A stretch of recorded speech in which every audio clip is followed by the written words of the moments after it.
be making a Christine's Magical Garden recipe. So first there's the red grapes, we got them.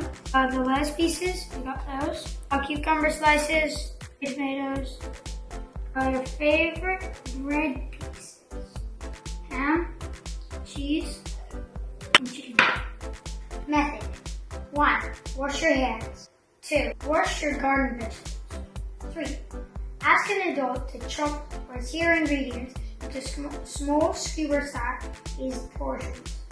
Carefully thread your ingredients each for 3 wooden skewers. Be careful as skewers can be sharp. 5. Clean up and enjoy.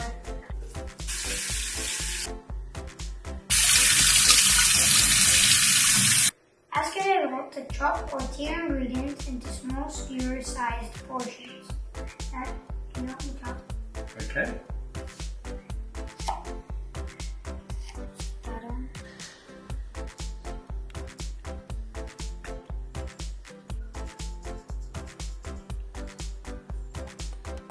This is Christine's Magical Gardens sandwich skewer.